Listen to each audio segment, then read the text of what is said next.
आपले जे कर्म आहेत ते कर्म आपल्याला काही प्रमाणामध्ये भोगावे लागतात.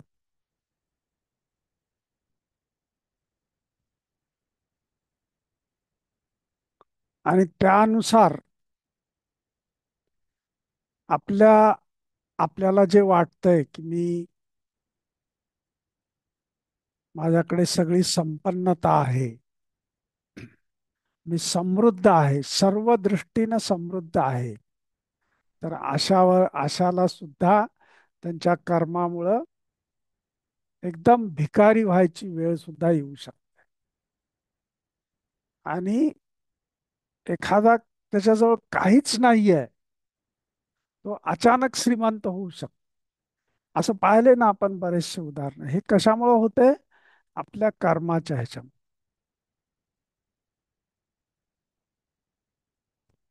तर मग आता हे जे कर्म आहेत, हे कर्म काही प्रमाणामध्ये जेव्हा आपण ज्ञानामध्ये असतो, गुरुच्या सानिध्यामध्ये असतो, तर काही कर्म हे आपले जाळले जातात, म्हणजे नष्ट होतात. आणि ती शक्ती आहे आपल्या गुरुच्या कृपेमध्ये. गुरु कृपेनं ते होऊ शकतं. आणि काही कर्म आहेत ते आपल्याला भोगावे लागतात. म्हणून गुरुदेव काय म्हणतात? कर्मभोग, कर्म भोगायचे आणि मुक्त व्हायचे. मग आता हे कर्म भोगत असताना गुरुकृपा जी आहे, तर त्याचा परिणाम काय होतो? की आपल्याला जेवढा त्या कर्मामुळे त्रास व्हायला पाहिजे तेवढा त्रास होत नाही. मग त्यासाठी आवश्यक काय आहे? तर आपल्या गुरूंनी दिलेलं जे काय आपल्याला दिलेलं आहे, उपदेश आहे, तर तो उपदेश आपल्या जीवनामध्ये आपण अनुसरला पाहिजे. तो अनुसरला तर मग आपल्यावर ती वेळ येत नाही. पण कर्म हे आपल्याला काही प्रमाणामध्ये भोगावे लागतात. जसं उदाहरण दिलंय की येशू ख्रिस्ताला म्हणजे एक प्रश्न विचारत असताना काय विचारलं साधकांनी, की आपण म्हणतो की जिथे अहिंसा आहे त्या ठिकाणी तुम्हाला कुठल्याही प्रकारचा त्रास होत नाही. मग येशू ख्रिस्ताला का त्रास झाला? तर त्याचं कारण म्हणजे जन्मांतराची कर्म. किंवा मग त्याच जन्मामध्ये, जे जन्म आपला आताचा आहे, ह्याच जन्मामध्ये सुद्धा तुम्ही काही कर्म केले असतील तर ते कर्म तुम्हाला भोगावे लागतात. जसं येशू ख्रिस्ताचं उदाहरण सांगताना काय सांगितलं, की त्यांना एकदा खूप राग आला होता.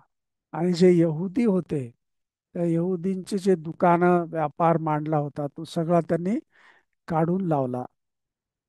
तर तसंही कदाचित असेल, किंवा मग जन्मांतरामुळे त्यांना ते जे कष्ट आहेत ते त्यांना भोगावे लागले असते. म्हणून आता आपल्या जीवनामध्ये अशा परिस्थितीमध्ये जर समजा काही आपल्या याच्यामध्ये कर्म आले आणि ते आपल्याला भोगावे लागले, तर आपण काय समजायचं?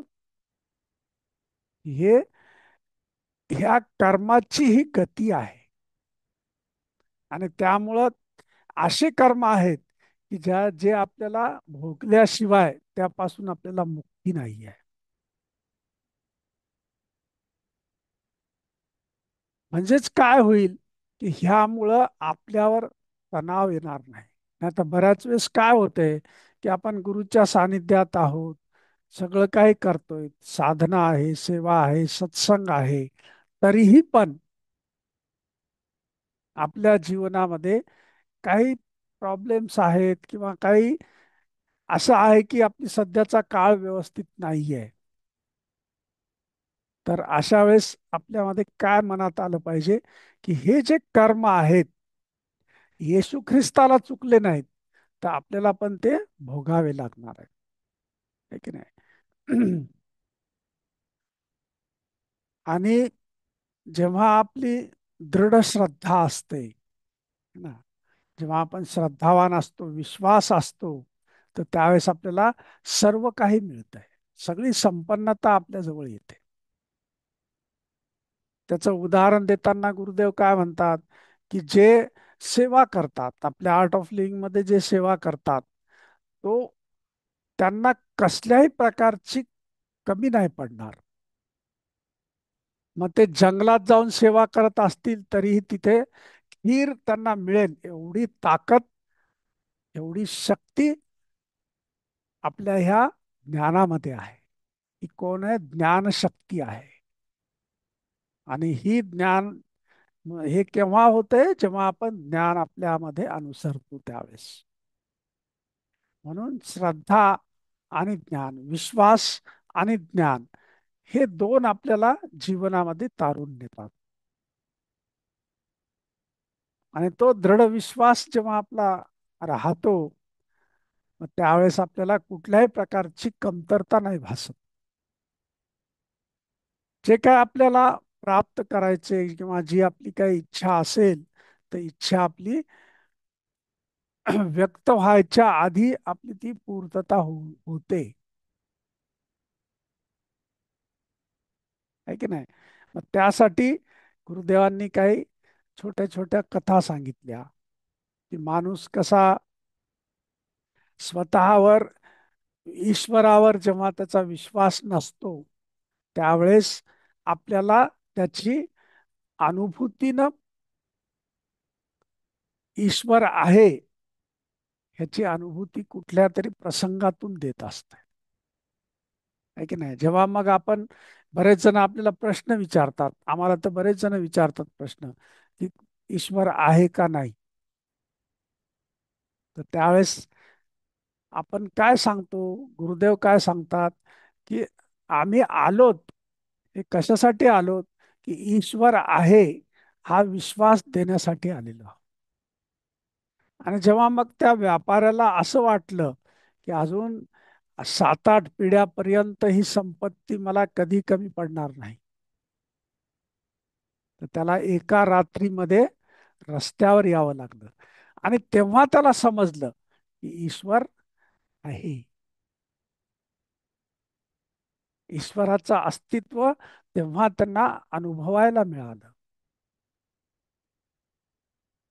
म्हणून आपण एकच दृढतेनं समजायचं की ईश्वर आहे, आणि ईश्वर आपलं सगळं काही करतोय. म्हणजे सगळे आपल्या, आपण, आपली काळजी घेणारा तो आहे, ह्या दृढ विश्वासानं पुढे चालायचं. आणि हेच ज्ञान आहे. है की नाही? हेच ज्ञान आहे. आणि ह्या ज्ञानासोबत जेव्हा आपण राहतो, त्यावेळेसच आपल्याला आपल्या जीवनामध्ये जी प्रगती आहे, जी ग्रोथ आहे आपली, ती ग्रोथ होते, आपली प्रगती होते.